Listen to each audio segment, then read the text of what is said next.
नमस्कार शेर दिलों, स्वागत है आप सभी का आपके अपने ऑनलाइन लर्निंग प्लेटफॉर्म बेसिक शिक्षा पर। आज हम लोग पढ़ने जा रहे हैं क्या बच्चे, जिसको इंग्लिश मीडियम वाले किस नाम से जानते हैं, मेटलर्जी के नाम से जानते हैं, ठीक है, या principle of isolation of metal के नाम से जानते हैं। और हिंदी मीडियम के जो शेर लोग हैं वो इसे किस नाम से जानते हैं, तत्वों के निष्कर्षण के सिद्धांत के बारे में जानते हैं। बहुत ही ज़्यादा मतलब हम लोग इस तरीके से इसे पढ़ेंगे बेटा कि बस क्वेश्चन जितने आए वो हो जाए हमसे, ज़्यादा फालतू की चीज़ों के ऊपर इसमें हमें ध्यान नहीं देना है। और ये आपका लास्ट चैप्टर है जो आपको आपके पेड कोर्स में मिलेगा, ठीक है, या फ्री में। अब बात करते हैं मेरे बच्चे, सबसे पहली चीज़ कि अकुरेंस ऑफ मेटल के बारे में, यानी कि धातु जो होता है, धातु की उपस्थिति कहाँ होती है, धातु की उपस्थिति किस किस फॉर्म में होती है, किस प्रकार से कहाँ कहाँ धातु पाए जाते हैं, ये सारी चीज़ों के बारे में हम अध्ययन करते हैं। चलिए, एनसीईआरटी है, प्योर एनसीईआरटी लेके आया हूँ। अब एनसीईआरटी लाने का फ़ायदा क्या है मेरे बच्चों कि एनसीईआरटी में से ही क्वेश्चन आने हैं, तो जो ज़्यादा तुर्रम खान लोग हैं वो अपना तुर्रम खनई अपनी जेब में डाल लें, ठीक है। क्रैश कोर्स है, वन शॉट वीडियो है, तो इसमें आपको मेनली उन्हीं चीज़ों पे फोकस कराया जाएगा जिस चीज़ों से रियल में क्वेश्चन आने की संभावनाएं हैं मेरे बच्चे, ठीक है। चलिए इधर हम लोग शुरू करते हैं मेरे बच्चों, आगे चलते हैं। देखो, अकुरेंस ऑफ मेटल में हम लोग पढ़ते हैं कि मेटल की उपस्थिति किस किस प्रकार में कैसे होती है। सबसे पहला बेटा, among metal aluminium is the most abundant, ठीक है, it is third most abundant element in the earth. देखो, अगर कोई बोले अर्थ के अंदर, अर्थ में सबसे ज्यादा, सबसे प्रचुर मात्रा में कौन सा धातु पाया जाता है, अर्थ के क्रस्ट में, अर्थ में सबसे प्रचुर मात्रा में कौन सा धातु पाया जाता है, अगर ये सवाल पूछे मेरे बच्चे तो इसका आंसर, इसका जवाब क्या होगा, एल्यूमिनियम पाया जाता है, ठीक है। तो एल्यूमिनियम अर्थ में पाया जाने वाला सबसे बड़ा धातु, सबसे ज्यादा पाया जाने वाला धातु है, ठीक है। धातु मतलब मेटल्स में ये पहले नंबर पे है, लेकिन अगर एलिमेंट्स की बात करो, मतलब सारे तत्वों की बात करो, तो इन सारे तत्वों में भी ये थर्ड पोजीशन अपनी रखता है, ठीक है। चलिए, अर्थ के क्रस्ट में, अच्छा देखो, many gem stones are impure forms of Al2O3 and most impurity ranges from chromium to cobalt. जैसे ज्यादातर जो जेम स्टोन होते हैं ना, ज्यादातर जो ये पत्थर वगैरह होते हैं, ठीक है, अरे ये वाले जेम वाले स्टोन जो बोलते हैं पुजारी जी की इसके लिए पहना करो, वो ज्यादातर जो जेम स्टोन होते हैं वो किसके मिलके बने होते हैं, Al2O3 के मिलके बने होते हैं, ठीक है। और उनके अंदर कुछ अशुद्धता पाई जाती है, इम्प्यूरिटी पाई जाती है, मतलब सिर्फ Al2 नहीं होता, उसमें कुछ और प्रकार के भी तत्व पाए जाते हैं। जैसे अगर Al2O3 के अंदर इम्प्यूरिटी के फॉर्म में क्रोमियम धातु पाई जाए तो उसको हम लोग बोलते हैं उस केस में रूबी। अब रूबी जानते हैं ना किसको कहते हैं, अरे रूबी एक जेम होता है, एक पत्थर होता है। और अगर इसी में बेटा कोबाल्ट पाया जाए तो उसको हम लोग क्या बोलते हैं, सैफायर बोलते हैं। और ये हमारे जो गुरुजी लोग होते हैं ना बेटा, उनका फेवरेट ये सब वो है, रूबी का काला बाजारी होती है, सैफायर की काला बाजारी होती है। तो ये सब जेम स्टोन में मेनली क्या पाया जाता है, Al2O3। अच्छा, अर्थ के क्रस्ट में, यानी कि अर्थ में आयरन जो होता है वो सेकंड मोस्ट अबंडेंट मेटल होता है, यानी कि पहले नंबर का मेटल कौन होता है जो अर्थ के अंदर पाया जाता है साहब, एल्यूमिनियम होता है। और अगर कोई पूछे कि भैया जी सेकंड नंबर पे कौन सा मेटल होता है जो अर्थ में पाया जाता है, वो आयरन पाया जाता है। अब एक बात और बता देता हूं, ज्यादातर जो मेटल होते हैं, अगर कुछ एक मेटल को छोड़ दो, गोल्ड प्लेटिनम को, तो ज्यादातर मेटल फ्री स्टेट में नहीं पाए जाते, मतलब मुक्त अवस्था में नहीं पाए जाते हैं।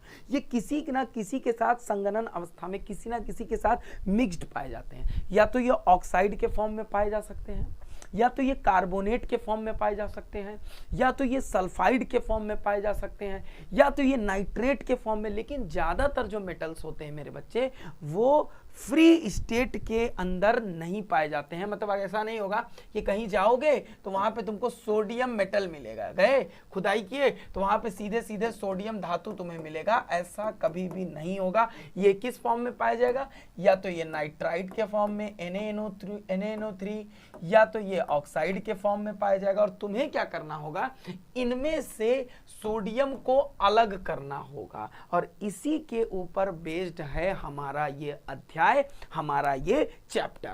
ठीक है ना मेरे प्यारे बच्चों। चलिए अब देखो बेटा, एक सेकेंड, देखो अब एक बात और सुनो, सीधा सीधा वही चीजें डिस्कस करते हैं जिससे सवाल आएंगे। देखो बेटा, और क्या होता है मैं बता देता हूं, और या अयस्क किसे कहते हैं। मेटल जो कंबाइंड फॉर्म में पाया जाता है, ठीक है, मेटल किसी के साथ कंबाइंड फॉर्म में पाया जाता है, वो कंबाइंड फॉर्म का कंपाउंड जिससे किसी मेटल को निकाला जा सके। जैसे मान लो एक एग्जांपल लेते हैं, बॉक्साइट। ठीक है, बॉक्साइट का क्या फॉर्मूला होता है बेटा, AlOxOH3 - 2x। मान लो ये बॉक्साइट का फॉर्मूला है। अब हमको क्या करेंगे, अगर जब हम कहीं पे किसी माइन में या किसी खदान में हम खुदाई करेंगे तो वहाँ हमें बॉक्साइट मिलेगा। ठीक है, आप लोगों को शायद पता होगा ये उड़ीसा, छत्तीसगढ़ और ये झारखंड का जो बेल्ट है, यहाँ पे बॉक्साइट बहुत प्रचुर मात्रा में पाया जाता है।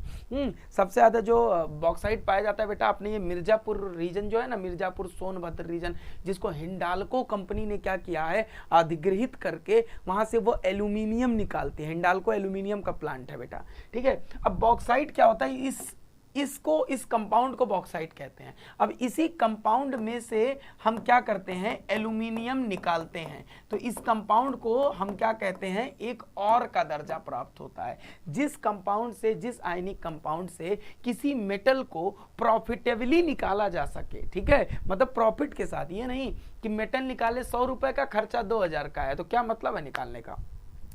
तो जो प्रॉफिटेबली, प्रॉफिट के साथ, फायदे के साथ अगर निकाला जा सके तो ऐसे को हम लोग क्या बोलते हैं मेरे बच्चे, और के नाम से इनको हम जानते हैं मेरे प्यारे बच्चों। ठीक है, तुमसे क्या पूछेगा, डायरेक्ट पूछ लेगा, बताओ एल्यूमिनियम का और कौन होता है, आयरन का और कौन होता है, कॉपर का और कौन होता है, और जिंक का और कौन होता है। तो सबसे पहले देखो, एल्यूमिनियम का जो मुख्य अयस्क होता है, मुख्य और होता है, वो बॉक्साइट होता है। क्या होता है, बॉक्साइट होता है। और दूसरा कौन होता है बेटा, कॉलानाइट होता है, या फिर कॉलिनाइट जिसे बोलते हैं। ठीक है, बॉक्साइट का जो कंपोजिशन यानी कि संगठन यानी कि फॉर्मूला जो होता है वो क्या होता है, AlOxOH का होल 3 - 2x होता है। ठीक है, अच्छा, कॉलिनाइट का जो होता है उसका फॉर्मूला क्या होता है मेरे बच्चे, Al2OH4Si2O5। ठीक है, सीधा सीधा तुमसे ऐसे भी क्वेश्चन पूछ सकता है, बताओ कि Al2OH4Si2O5 पूछ लेगा, बताओ ये जो फलाना कंपाउंड है, इस कंपाउंड का नाम क्या है, ये कौन सा ओर है, ये कौन सा अयस्क है। तो क्या ये कौन सा अयस्क है मेरे बच्चे, ये काओलिनाइट है। क्या है, काओलिनाइट। और जितना एनसीईआरटी में वर्णन है वो तो जरूर पढ़ के जाना। अब देखो, आयरन के कई सारे ओर पाए जाते हैं। ठीक है, आयरन के कई सारे ओर पाए जाते हैं मेरे बच्चे। सबसे पहला है क्या, हेमेटाइट। ठीक है, दूसरा क्या है, मैग्नेटाइट, तीसरा क्या है, सिडेराइट, और चौथा क्या है, आयरन पायराइट। ठीक है, अब यहाँ पे प्लीज सेव हिम जो है वो ये तरीका है याद करने का बेटा। प्लीज से क्या हो जाएगा तुम्हारा, प्लीज से हो जाएगा तुम्हारा पायराइट। ठीक है, सेफ से हो जाएगा सिडेराइट, एम से हो जाएगा क्या, मैग्नेटाइट, एच से क्या हो जाएगा, हेमेटाइट। ठीक है, तो आई से क्या होगा, आयरन हो जाएगा। लेकिन ये अभी याद मत रखने की कोशिश करो, तुमको अभी पूरा का पूरा अपने दिमाग में याद रखना है। ठीक है, तो आयरन के कौन कौन से और होते हैं मेरे बच्चे, सबसे पहले हेमेटाइट होता है, दूसरा होता है मैग्नेटाइट होता है, तीसरा होता है मेरे बच्चे सिडेराइट होता है, और चौथा होता है आयरन पायराइट। मैग्नेटाइट का जो फॉर्मूला होता है वो होता है, हेमेटाइट का जो फॉर्मूला होता है वो क्या होता है, Fe2O3 होता है। मैग्नेटाइट का जो फॉर्मूला होता है वो Fa3O4 होता है। सिडेराइट का जो फॉर्मूला होता है वो FeCO3 होता है, और आयरन पायराइट का जो फॉर्मूला होता है वो FeS2 होता है मेरे बच्चे। आगे बात करते हैं कॉपर के बारे में बेटा। कॉपर जो होता है, copper pyrite, malachite, cuprite, copper glens, इसके भी 4 मुख्य रूप से क्या देखे जाते हैं मेरे बच्चे, इसके भी 4 मुख्य रूप से क्या देखे जाते हैं, अयस्क या और देखे जाते हैं। ठीक है, तो कॉपर के कौन कौन से और हुए, अयस्क हुए। सबसे पहला क्या हुआ, कॉपर पायराइट। ठीक है, इसका फॉर्मूला क्या हुआ कॉपर पायराइट का, CuFeS2, CuFeS2। दूसरा क्या हुआ मेरे बच्चे, मैलाकाइट। मैलाकाइट का क्या फॉर्मूला हुआ, CuCO3.CuOH का होल ट्वाइस। तीसरा है मेरे बच्चे क्यूपराइट। ठीक है, क्यूपराइट का क्या फॉर्मूला हुआ बेटे, Cu2O हो गया। ठीक है, और चौथा कौन सा है मेरे प्यारे बच्चे, चौथा है कॉपर ग्लैंस। देखो कहीं पे भी ग्लैंस आया ना तो वहां समझना सल्फाइड होगा, तो कॉपर ग्लैंस का क्या हो जाएगा, Cu2S हो जाएगा मेरे प्यारे बच्चों। ठीक है, आप लोगों को ये बात समझ में आई कि नहीं समझ में आई मेरे बच्चे, बोल दीजिए जल्दी से, फटाफट बोलिए। ठीक है, चलिए अगला बात करते हैं जिंक का। जिंक में देखो क्या होता है मेरे बच्चे, जिंक के अंदर जिंक के 3 पाए जाते हैं मुख्य रूप से। जिंक के 3 अयस्क या 3 और पाए जाते हैं। सबसे पहला होता है बेटा जिंक ब्लेंड। अच्छा मैंने बोला मेरे बच्चे, ठीक है, जिंक ब्लेंड। ठीक है, ब्लेंड जब बोल दे तब भी समझना क्या है, सल्फाइड, तो ZnS। बेटा ZnS को स्फेरलाइट भी कहा जाता है। ठीक है, दूसरा होता है मेरे बच्चे कैलामाइट। ठीक है, कैलामाइट का क्या फॉर्मूला होता है, ZnCO3। तीसरा होता है मेरे बच्चे जिंकाइट। जिंकाइट का क्या फॉर्मूला होता है, ZnO फॉर्मूला इसका होता है। ठीक है मेरे बच्चे, यहां पे आप लोगों को ये बात मेरे ख्याल से आप लोगों को समझ में आ गई होगी। ठीक है, चलो अब सुन लो, ध्यान से सुनो मेरे बच्चे, ध्यान से सुनो, बहुत इंपॉर्टेंट है, ध्यान से सुनो। तुमको ये सारा का सारा जो है वो हमेशा याद रखना है जब तक एग्जाम नहीं हो जाता, और ये नोट्स मैं तुम्हें भेजूंगा। फिर से वही बात कर रहा हूं, वो बच्चे जो स्टार्टिंग से पढ़ाई किए हैं वो तो पूरी की पूरी एनसीईआरटी पढ़ के जाएंगे। उनके लिए कोई भी ये नहीं है कि बस इतना पढ़ना है इतना पढ़ना है। उनको तो अच्छा रैंक लाना है, ऑल इंडिया रैंक 1 लाना है, ऑल इंडिया रैंक 10 में उनको लेके आना है, तो उनको तो पूरा पूरा पढ़ना है बच्चों। उनके लिए कोई भी वो हमारे पास नहीं है। लेकिन जो बच्चे ठीक से नहीं पढ़े हैं या उनकी कोई कैटेगरी है अच्छी, उनको रिजर्वेशन है, तो वो जितना मैं पढ़ाया हूँ सिर्फ उतना पढ़ें। और नोट्स के नाम पे जो मैं जितना दे रहा हूँ ना, नोट्स के नाम पे आपको सिर्फ जितना भेजा जा रहा है सिर्फ उसी को पढ़ो। ठीक है, आप लोग सेलेक्ट हो जाओगे, CUET में आपका सिलेक्शन तय है मेरे बच्चों, ये चीज की मैं आप लोगों को गारंटी देता हूं। ठीक है मेरे प्यारे बच्चे, चलो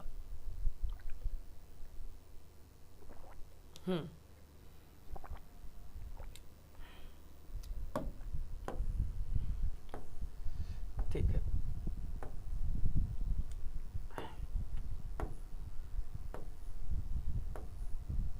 देखो अब क्या करते हैं, अब हमको तो ये तो पता चल गया कि जो मेटल्स होते हैं, जो धातु होते हैं, वो किस फॉर्म में पाए जाएंगे, वो किसके फॉर्म में पाए जाएंगे, अयस्कों के फॉर्म में पाए जाएंगे, यानी कि ओर्स के फॉर्म में मेटल्स पाए जाएंगे। अब हमें क्या चाहिए, हमें ओर से तो मतलब नहीं है, हमें हमारा जो मेन मकसद है वो क्या है कि हमें मेटल मिल जाए। तो बेटा किसी भी ओर से, किसी भी अयस्क से धातु को निकालने के लिए मुख्य रूप से 3 प्रोसेस होती हैं, 3 प्रक्रियाएं होती हैं। सबसे पहला होता है कंसंट्रेशन ऑफ ओर। ठीक है, सबसे पहला जो प्रोसेस होता है वो क्या होता है, अयस्कों की सांद्रता। ठीक है, अयस्कों का सांद्रीकरण करना। दूसरा होता है बेटा, अच्छा कंसंट्रेशन ऑफ ओर क्या होता है मैं अभी आपको बता दे रहा हूं। जैसे देखो, जब आप सब्जी खरीद के लेके आते हैं, जैसे मान लो एक चीज बताता हूं, जैसे मान लो आपको चिकन खाना है, क्या खाना है, चिकन। बाजार गए, चिकन खरीद के लेके आए, आप लाए चिकन। क्यों लाए चिकन, क्योंकि उसी से चिकन बनेगा, उसी से आप खाएंगे। लेकिन फिर आपने देखा कि यार इस तरीके से तो नहीं होता है, इसको पहले काटना पड़ेगा, इसका पहले बाल छीलना पड़ेगा। तो आप बाल छीले, ठीक है, काटे, उसके बाद आप क्या किए, उसको धुल दिए क्योंकि उसमें कुछ गंदगी लगी होती है। अब उसको आप बनाए। तो एक जो अयस्क होता है, एक और होता है, उसमें से मेटल निकालने से पहले उसको क्या करना होता है कि अगर अब जैसे देखो मान लो उसमें कोई कीड़ा उड़ा फंसा है, उसके पेट में कहीं कीड़ा उड़ा फंसा है, बना दोगे तो वो भी बन जाएगा, वो भी कच्चे कच्चे काटोगे, इसीलिए साफ किया जाता है। तो वैसे ही जब किसी अयस्क को, जैसे मान लो बॉक्साइट तुम पाए, अब तुम्हें बॉक्साइट पाए तो तुम्हें ये बात अपने दिमाग में है कि तुमको एल्यूमिनियम ही उससे निकालना है, लेकिन उसमें कुछ और भी मिनरल की इंप्योरिटी होगी, कुछ और भी उसमें मौजूद होगा, तो उसी इंप्योरिटी को साफ करना, ठीक है, मतलब बॉक्साइट है, बॉक्साइट के साथ हो सकता है उसमें कि कुछ और किसी और का भी अयस्क मिला हो, लेकिन तुम्हें निकालना एल्यूमिनियम है, और अगर दोनों को साथ में अगर निकालने लगोगे तो वो भी निकल जाएगा, दिक्कत होगी। तो इसीलिए पहले क्या करते हो, उसकी सफाई करते हो। सफाई करते हो मतलब सिर्फ बॉक्साइट बचे, आसपास की जो गंदगी है वो क्या हो जाए, निकल जाए। तो पहला स्टेप उसी को बोलते हैं कंसंट्रेशन या सांद्रीकरण। दूसरा होता है बेटा, अब साफ सुथरा कर लिए, चिकन को धुल लिए, अब क्या करोगे, बनाओगे, मतलब जो मेन काम है।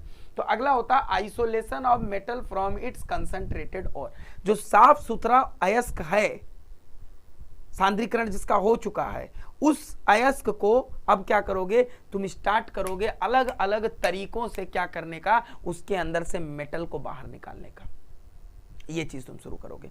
और तीसरा होता है, जब मेटल को बाहर निकाल लोगे तो उस मेटल में भी कुछ गंदगी होती है, कुछ इंप्योरिटी होती है, उसका प्यूरिफिकेशन कर दोगे, ठीक है। अब एक बात सुनो, the entire scientific and technological process used for isolation of metal from its ore is known as metallurgy. इस पूरे तरीके को हम क्या कहते हैं मेरे बच्चे, ये जो पूरा प्रोसेस है, इस प्रोसेस को एक नाम देते हैं क्या, मेटलर्जी। अब एक बात और सुनो, होता क्या है, rarely an ore contains only a desired substance, it is usually contaminated with earthly और undesired materials known as gangue. अब जैसे मैंने बोला कि तुमको क्या मिला, बॉक्साइट मिला,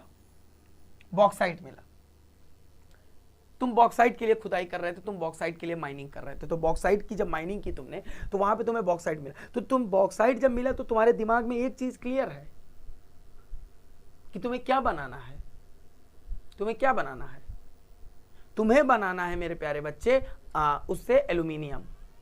लेकिन तुमने देखा कि इसमें यहीं पे थोड़े से छेद में एक सिलिकॉन का भी, या फिर कह सकते हो सिलिका का ऑक्साइड भी उसी से जुड़ा हुआ है। क्या उसका कोई काम है, वो अलग बात है, वो सिलिकॉन का मिनरल है, लेकिन तुम्हें यहां इस सिलिकॉन, क्योंकि तुमने खुदाई क्यों किया, जैसे मैंने हिंडाल्को के बारे में बताया, ठीक, क्योंकि सोनभद्र रीजन में पाया जाता है बहुत ज्यादा बॉक्साइट, सोनभद्र, रेणुकूट, मध्य प्रदेश, छत्तीसगढ़, ये जो पूरा बेल्ट है बेटा, क्या कहते हैं उसको, विंध्या रेंजेस जो हैं, ठीक है, विंध्या रेंजेस में बॉक्साइट की बहुत बड़ी डिपोजिशन है।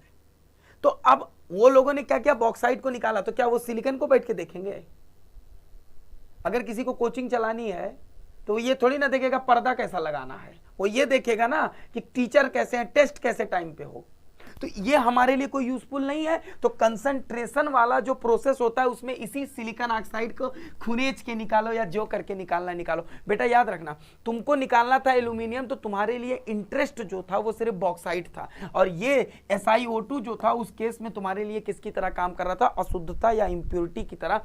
तो जो अशुद्धता जिसकी वजह से होती है बेटा, उसको हम क्या बोलते हैं, जो अशुद्ध जिसकी वजह से अशुद्धता होती है उसको हम लोग क्या बोलते हैं, गैंग बोलते हैं, ठीक है, उसे हम क्या बोलते हैं मेरे बच्चे, गैंग बोलते हैं। और गैंग को हिंदी में क्या बोला जाता है, अपअयस्क बोला जाता है, ठीक है ना, समझ गए आप गैंग किसको कहा जाता है। चलिए अब एक एक करके इस प्रोसेस को हम लोग डिस्कस करते हैं। अब हम लोग पहला चीज पढ़ने जा रहे हैं बेटा, हम लोग मतलब थोड़ा डिटेल में पढ़ने जा रहे हैं। इस डिटेल में जहां जहां मैं बोलूंगा ना, वो चीजों को तुमको अपने दिमाग में एकदम बैठा के रखना है, इंपॉर्टेंट है बच्चों वो चीजें, इसीलिए मैं बता रहा हूँ। थोड़ा सा एकदम से इधर उधर मुंडी पुंडी मत हिलाना, मैं बता दे रहा हूँ, ठीक है ना, मैं बता दे रहा हूं, एकदम से एकदम दिमाग लगा के यहां पे बैठो। चलो सबसे पहला स्टेप है, जितना बोलूंगा उतना ही पढ़ना है। सबसे पहला स्टेप है कंसंट्रेशन ऑफ ओर, यानी कि यहां पे अब हमें क्या करना है, अयस्कों का सांद्रण या अयस्कों का सांद्रीकरण। अब कंसंट्रेशन ऑफ ओर शब्द आ जाए तो समझ जाना कि क्या काम करना है। जो गंगू तेली थी, मतलब गैंग जो थे, अपवयस्क जो थे, उनको हमें क्या करना है, बाहर निकालना है। अभी मेटल बाहर नहीं निकाल रहे हो, अभी मुर्गा छील रहे हो, अभी उसको साफ कर रहे हो, बनाओगे बाद में। तो मेन जो काम होता है वो क्या होता है, किसी और से मेटल को बाहर निकालना। लेकिन अभी तुम वो काम नहीं कर रहे हो, अभी क्या कर रहे हो, मेटल को बाहर निकालने से पहले उस अयस्क में से, उस और में से तुमको ये श्योर होना होगा कि उस अयस्क में कोई और गंदगी, कोई और अशुद्धता नहीं मौजूद होनी चाहिए। और उसी अशुद्धता, उसी गंदगी को निकालने का जो प्रक्रिया होता है, जो प्रोसेस होता है, उसको अंग्रेजी में कंसंट्रेशन ऑफ और बोलते हैं मेरे शेर, या उसको अयस्कों का सांद्रण बोलते हैं।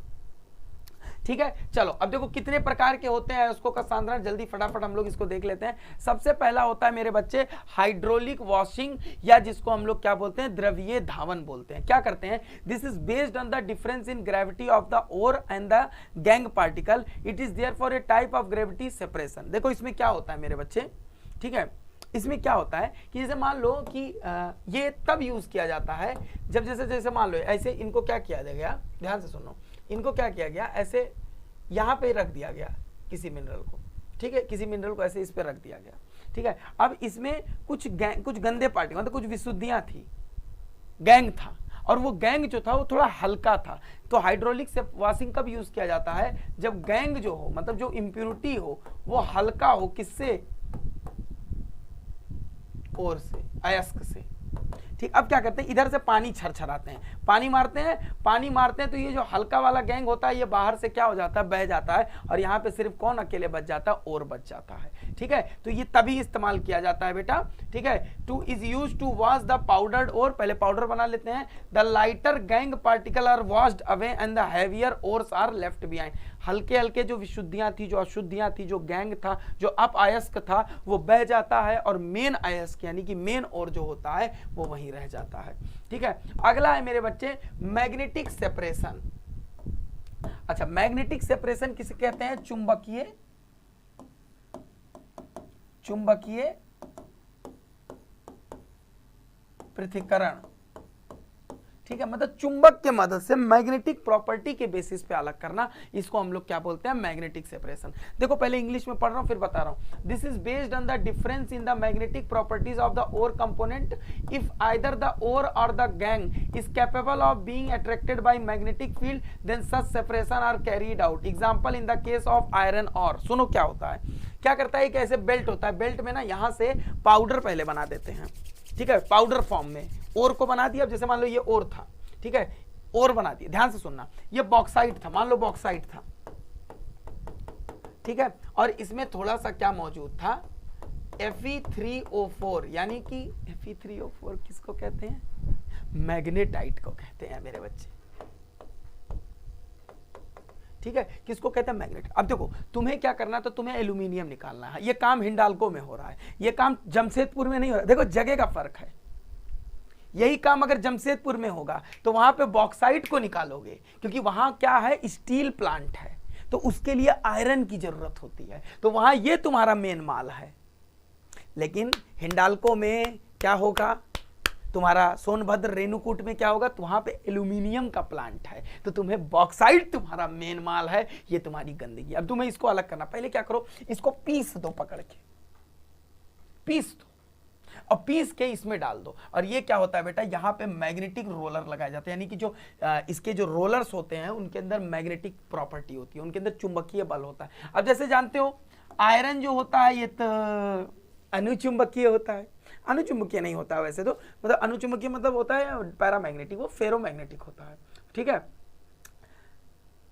तो बेटा अब क्या होगा, इन दोनों को पीस को यहाँ पे ऐसे घर घर घर घर घर घर घर घर घर घर घर घर जा रहे हैं। जैसे इस चुंबक पे पहुंचे भैया, तुम्हारा मान लो ये बॉक्साइट जो है, मान लो एग्जाम्पल के लिए बोल रहा हूं, मान लो ये तो चुंबकीय नहीं है, तो ये तो घर घर घर घर आके यहाँ पे ऐसे गिरने लगेगा, नॉन मैग्नेटिक वाला। लेकिन बेटा ये तुम्हारा जो आयरन वाला है इसको तो ये चिपका लेगा ना, क्योंकि इसके अंदर चुंबकीय गुण है, और ये बेल्ट भी जो है, ये जो रोलर है ये भी चुंबकीय है, तो ये क्या करेगा, इसको चिपका लेगा अपने, और यहाँ पे आके उसको छोड़ के यहाँ पे क्या करा देगा, जमा करा देगा। तो इस तरीके से भी गैंग को और ओर को अलग किया जा सकता है। और याद रखना, पूछ सकता है मैग्नेटिक सेपरेशन मुख्य रूप से किस प्रकार के ओर के लिए इस्तेमाल किया जाता है मेरे बच्चे, मुख्य रूप से आयरन के अयस्कों के लिए इस्तेमाल किया जाता है, ठीक है शेर। चलो अगला वाला बहुत इंपॉर्टेंट है, ठीक है, अगला वाला बहुत इंपॉर्टेंट है मेरे बच्चे। अगले वाले का क्या नाम है, सब लोग सुने होंगे, इसको बोलते हैं फ्रोथ फ्लोटेशन मेथड। क्या बोलते हैं, फ्रोथ फ्लोटेशन मेथड बोलते हैं, या फेन फलवन विधि बोलते हैं। अच्छा देखो इसमें क्यों, कुछ सिंपल तरीके से मैं बता रहा हूं क्या होता है, ठीक है, सिंपल तरीके से क्या होता है, पानी ले लो, ठीक है, पानी वाटर ले लो, सिंपल से सिंपल तरीका सुनो, वाटर ले लो, जो ओर है उसमें मान लो कोई इंप्योरिटी है, ये कब इस्तेमाल होता है, ध्यान से सुनना, ये मेनली सल्फाइड और के लिए इस्तेमाल होता है।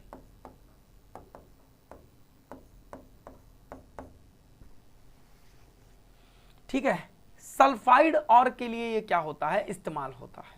ठीक है, अब देखो इसमें होता क्या है मेरे प्यारे बच्चों, जैसे यहां पे हम क्या करते हैं कि पानी ले लेते हैं, इसको मेनली सल्फाइड और को अलग करने के लिए इस्तेमाल होता है। क्वेश्चन पूछा था फ्रॉथ फ्लोटेशन मेथड किसके लिए इस्तेमाल किया जाता है, ये ZnS के लिए इस्तेमाल किया जा सकता है, ZnO के लिए इस्तेमाल किया जाता है, याद रखना। सॉरी ZnO कह रहा हूं, सल्फाइड जहां पे हो, जैसे ZnS हो गया, Cu2S हो गया, जितने सल्फाइड के ओर हैं, ठीक है, जहां पे मतलब सल्फाइड मौजूद होता है, H2- सिर्फ उन्हीं को अलग करता है। ठीक है, अब देखो क्या होता है कि ऐसे लेते हैं, इसको पहले पीस लेते हैं, पाउडर बना लेते हैं, अब इसमें डाल देते हैं। अब देखो ये तब ये वाला तरीका पॉसिबल होता है जब मेरे बच्चे कि दोनों मतलब जैसे एक और हुआ, अयस्क हुआ, एक गैंग हुआ, जब उन दोनों में से कोई एक पानी में सॉल्युबल हो और कोई दूसरा कम ध्रुवीय होने की वजह से किसमें सॉल्युबल हो, तेल में सॉल्युबल हो। अब क्या करते हैं, पाउडर करके मिला देते हैं, इसमें कुछ बूंद क्या डालते हैं बेटा, हम इसमें पाइन ऑयल डालते हैं। ठीक है, पाइन ऑयल डालते हैं, उनको क्या बोला जाता है मेरे बच्चे,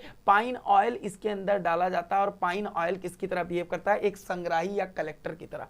ठीक है, इसमें पाइन ऑयल डाल दिए। अब इसमें देखो पानी है, पाइन ऑयल है, और क्या है, ये जो पूरा और जो पीस के डाले, अब इसको क्या किया जाता है, इससे नीचे पंखा लगा के घर चलाया जाता है। अब जब पंखा चलाते हैं इसको नचा देता है पकड़ के उसको। अब क्या होता है, जब नचा देता है ना बेटा, तो वो सब अलग हो जाते हैं, गैंग अलग हो जाता है और मेन माल जो है और अलग हो जाता है। अब हो सकता है कि जो गैंग हो तुम्हारा वो तेल में सॉल्युबल हो, तो वो जाके ना जो पाइन ऑयल डाले थे ना, पाइन का तेल, चीड़ का तेल, वो जाके उस ऑयल में घुल जाता है। ठीक है, और जो तुम्हारा मिनरल मेन ओर है, या हो सकता है उल्टा भी हो सकता है, और पानी में घुल जाता है। अब बेटा जैसे ही और घर घर चला रहे हो, जैसे ही और या गैंग जाके तेल में घुला, अब ये घर घर चला रहे तो एक झाग बना देता है, और झाग ऊपर की तरफ उठ के चला आता है। बाद में हम इस झाग को क्या कर लेते हैं मेरे बच्चे, अलग कर लेते हैं। ठीक है, तो बस याद रखना कलेक्टर क्यों इस्तेमाल किया जाता है, क्योंकि कलेक्टर कौन इस्तेमाल किया जाता है, संग्राही कौन, पाइन ऑयल या फैटी एसिड या ज़ैंथेट का इस्तेमाल किया जाता है। जैसे एक ज़ैंथेट आयन यहाँ पे मैंने तुम्हारे सामने बनाया है।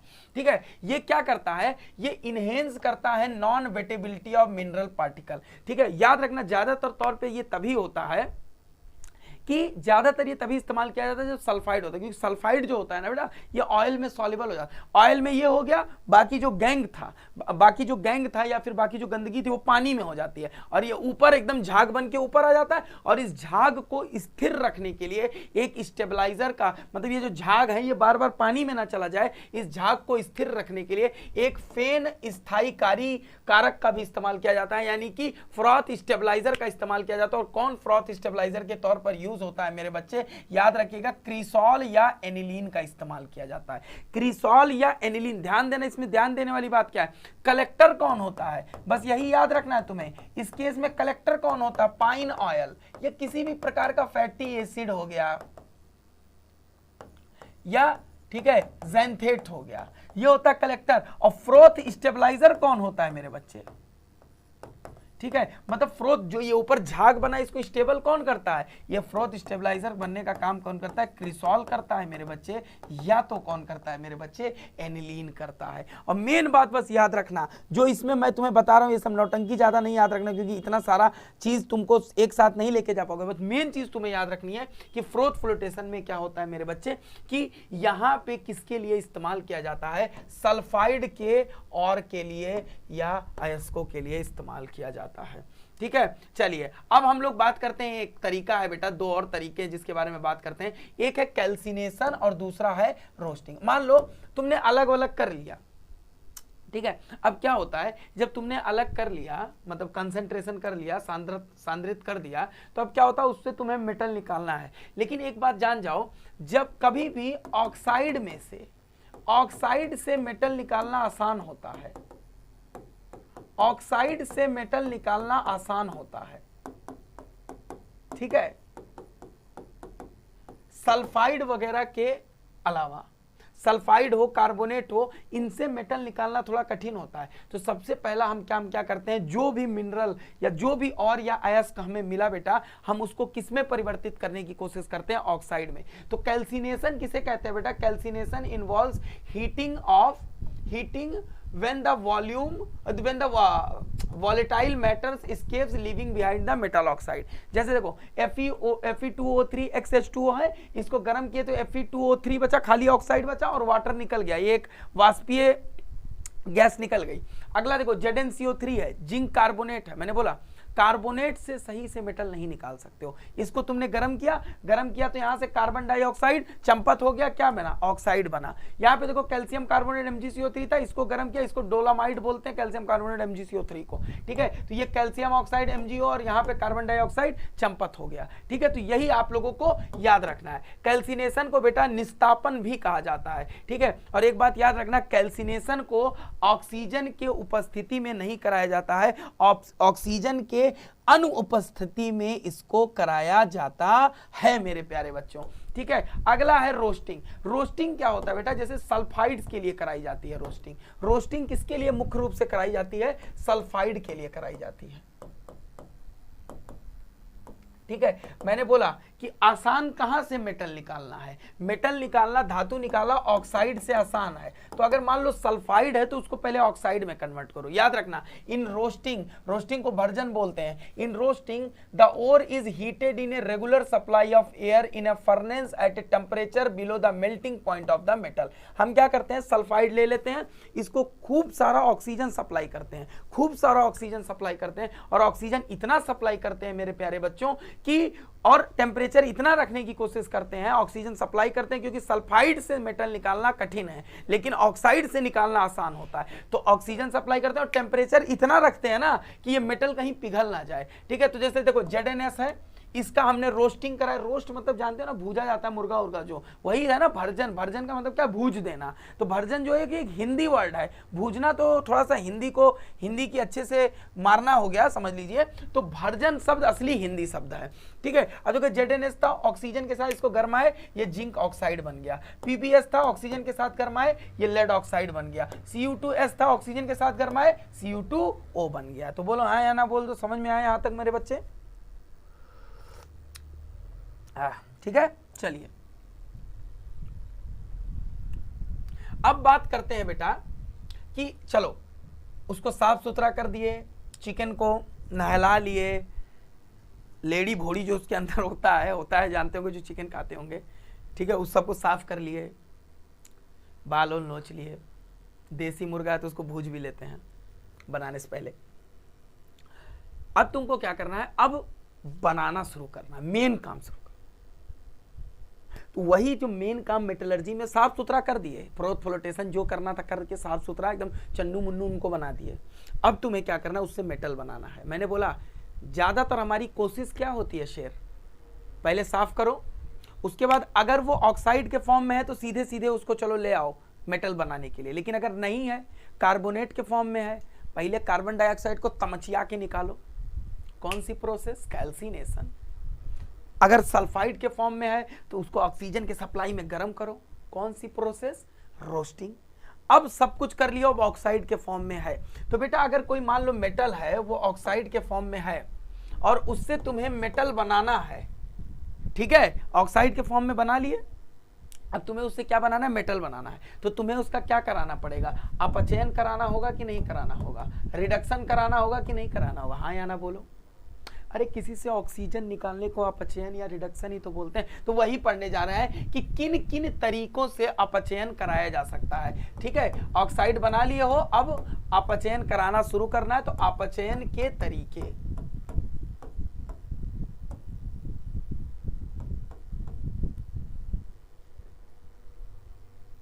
छाला हो गया यार एग्जाम के समय ही, ठीक है बाबू। देखो सबसे पहला है बेटा कार्बन रिडक्शन मेथड, ठीक है, कार्बन से अपचयन कराना। देखो it is generally called smelting, carbon से रिडक्शन कराने को स्मेल्टिंग बोलते हैं। The oxide of less electropositive metals reduce by strongly heating them with coal और कोक।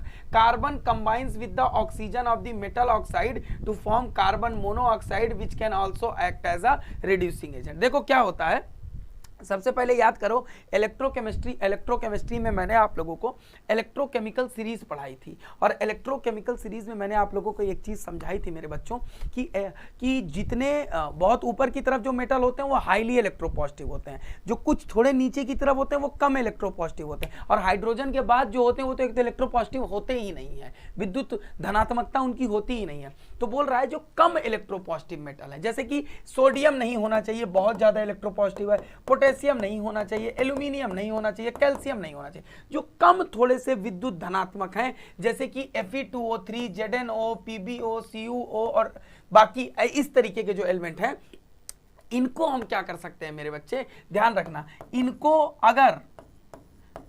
अगर हम कार्बन किस फॉर्म में पाए जाए, या तो ये कोक हो, कोक मतलब कोको कोला नहीं, कोक बोला था प्योर कार्बन को, ठीक है, या तो कोल हो मतलब कोयला, इसके साथ इनको जलाओ, हीट करो। अब ये क्या करता है, कार्बन यहां से ऑक्सीजन निकाल देता है और इनको आयरन बना देता है, और खुद किस में कन्वर्ट हो जाता है, कार्बन मोनोऑक्साइड में कन्वर्ट हो जाता है। तो पहला तरीका है किसके साथ कराने का, कार्बन के साथ कराने का। बेटा कार्बन के साथ कौन करता है, सारे मेटल्स कर लेते हैं, नहीं गुरुजी, कार्बन के साथ सिर्फ वही करता है सर जो विद्युत इलेक्ट्रोकेमिकल सीरीज, विद्युत रासायनिक सीरीज में थोड़ा सा टॉप पे नहीं होता है, टॉप से थोड़ा नीचे की तरफ पाया जाता है। ठीक है, चलिए साहब,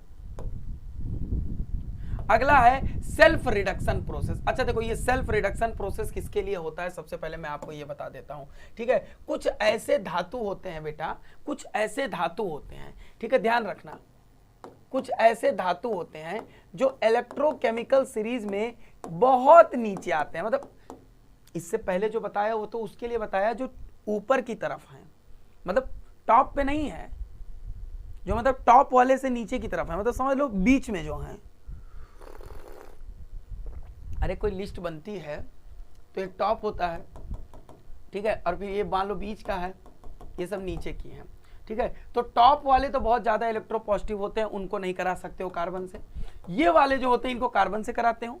और ये जो सेल्फ रिडक्शन यानी कि स्वयं अपचयन वाला प्रोसेस, ठीक है, सेल्फ रिडक्शन किसे बोलेंगे, स्वयं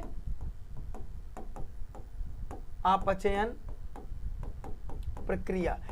ये कौन देता है मेरे बच्चे, ये एकदम नीचे वाले जो धातु हैं, इनको छोड़ दो, इनको भी नहीं शामिल किया, ये सबके सब क्या कर लेते हैं, कोक से कर लेते हैं, एकदम नीचे वाले। और एकदम नीचे कौन कौन आता है मेरे बच्चे, एकदम नीचे गोल्ड आता है, सिल्वर आता है, कॉपर आता है, मरकरी आता है, लेड आता है और प्लेटिनम आता है। ठीक है, और ये क्या मैंने आप लोगों को बताया था, ये सब जो मेटल्स होते हैं ये पॉजिटिव के फॉर्म में रहना नहीं पसंद करते हैं, ये पॉजिटिव के फॉर्म में रहना नहीं पसंद करते हैं, ये उदासीन रहना पसंद करते हैं।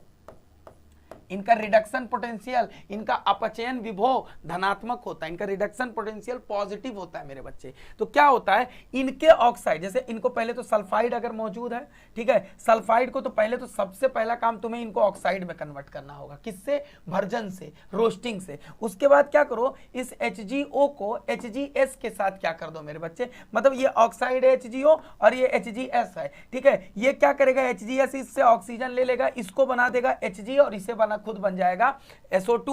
ठीक है, तो बेटा याद रखो यहां पे क्या होता है मेरे बच्चे, यहां पे एक ही टाइप, एक ही मेटल अपने ही मेटल के ऑक्साइड को क्या कर देता है, रिड्यूस कर देता है। इस तरीके के जो प्रोसेस होते हैं इनको हम लोग क्या बोलते हैं, सेल्फ रिडक्शन प्रोसेस बोलते हैं। जैसे बेटा देखो इसी में एग्जांपल है तुम्हारा कॉपर का, कॉपर सल्फाइड लिए,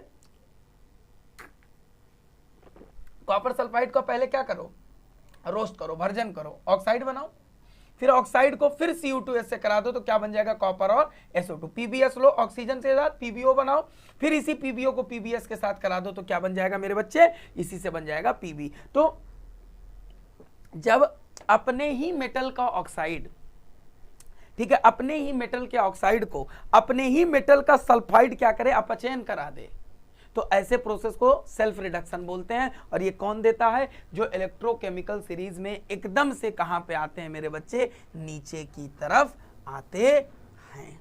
ठीक है साहब, चलिए अब बात करते हैं इलेक्ट्रोलिटिक रिडक्शन के बारे में। इलेक्ट्रोलिटिक रिडक्शन यानी कि क्या इसको बोलते हैं, विद्युत अपघट्ट, विद्युत अपघट्ट अपचयन, विद्युत अपघट्ट अपचयन, ये बता दे रहा हूं सिंपल याद रखो, ये किसके लिए कराया जाता है, जो टॉप पे होते हैं इलेक्ट्रोकेमिकल सीरीज में, जो टॉप पे होते हैं ना, कौन कौन, सोडियम हो गया, sodium, potassium, magnesium, calcium, aluminium, etc. जितने भी इलेक्ट्रोकेमिकल सीरीज में, जितने भी विद्युत रसायन सीरीज में टॉप पे होते हैं, उनको क्या इनको कार्बन से अलग किया जा सकता है? नहीं मेरे बच्चे, इनको कार्बन की मदद से नहीं अलग किया जा सकता है। क्या इनको सेल्फ रिडक्शन इनका कराया जा सकता है बच्चे? मेरे बच्चे क्या इनका सेल्फ रिडक्शन, इनका क्या स्वयं अपचयन कराया जा सकता है मेरे बच्चे? नहीं गुरुजी, नहीं कराया जा सकता। तो अपने मन में बैठा दो, सोडियम, पोटेशियम, कैल्शियम, एल्यूमिनियम, इन सब को किस मेथड से अलग किया जाता है? इन सब को इलेक्ट्रोलिटिक रिडक्शन या विद्युत अपघट्ट अपचयन की मदद से इन्हें अलग किया जाता है मेरे प्यारे बच्चों। ठीक है, चलिए आगे बात करते हैं बेटा एलिंघम डायग्राम। अच्छा देखो एलिंघम डायग्राम है क्या, बहुत शॉर्ट में पढ़ाता हूं। एलिंघम डायग्राम क्या है, किसी भी मेटल, जैसे देखो किसी भी मेटल का ऑक्सीजन के साथ रिएक्शन कराओगे तो क्या बनेगा, उसका ऑक्साइड बनेगा। ठीक है, और इस रिएक्शन का, इस अभिक्रिया का डेल्टा H क्या होता है, निगेटिव होता है, और डेल्टा S भी क्या होता है, निगेटिव होता है। तो delta G equal to delta H minus T delta S होता है, ये तो जानते ही हो। ठीक है, अब इसमें होता क्या है मेरे बच्चे, ये एलिंघम डायग्राम क्या है, किसी भी मेटल के, किसी भी धातु के ऑक्साइड निर्माण में, ठीक है, किसी भी धातु के ऑक्साइड निर्माण में, ठीक है, ये डेल्टा जी और टेम्परेचर के बीच का एक ग्राफ होता है। ठीक है, तो डेल्टा जी को अगर y पे रख लो तो y इज इक्वल टू क्या हो जाता है मेरे बच्चे, mx c हो जाता है। ठीक है, तो y एक्सिस पे डेल्टा जी, तो याद रखना एलिंघम डायग्राम क्या है, किसी भी मेटल के ऑक्साइड, सुन लो, किसी भी मेटल का ऑक्साइड बनना उस अभिक्रिया के डेल्टा जी में, मतलब यानी कि उसकी उस अभिक्रिया के गिब्स एनर्जी में परिवर्तन और टेम्परेचर चेंज के बीच में जो रिश्ता होता है उसी को हम लोग क्या कहते हैं, एलिंघम डायग्राम बोलते हैं। सबसे शॉर्ट में मैं तुमको एलिंघम डायग्राम बता दे रहा हूं मेरे बच्चे, ये एक एलिंघम डायग्राम है। ठीक है, अच्छा एलिंघम डायग्राम का सबसे मेन बात देखो, जैसे देखो यहां पे ऐसे गया ऐसे गया, ये देखो डेल्टा जी है, ये क्या है, टेम्परेचर है। एक बात तुम्हें बस याद रखनी है और यही हिट पॉइंट है, समझाने जाएंगे बहुत लंबा हो जाएगा। यहां पे एक हिट पॉइंट तुमको अपने दिमाग में रखनी है कि याद रखना, metal present below in diagram can reduce metal oxide above in the diagram. ध्यान से सुनो, देखो जैसे यहां पे देखो, ध्यान से सुनो, यहां पे ZnO का मतलब ये जिंक से ZnO बनने का ये ग्राफ है, ऊपर है Cu2O का ग्राफ। तो ये बोल रहा है कि metal present below in diagram, जैसे डायग्राम में कॉपर 2U, Cu2O और ZnO में कौन नीचे है, Zn। तो ये बोल रहा है जिसका नीचे की तरफ ग्राफ होता है ना, उसका मेटल, उसका ऑक्साइड नहीं, उसका मेटल ऊपर वाले के ऑक्साइड का क्या करवा सकता है, अपचयन करवा के उसको किस में कन्वर्ट कर सकता है मेरे बच्चे, मेटल में कन्वर्ट कर सकता है। फिर से इस बात को सुनना, अगर तुम्हें यहां इस बात नहीं समझ में आई तो इस बात को एक बार फिर से सुनना। एलिंघम डायग्राम एकदम जहर चीज है,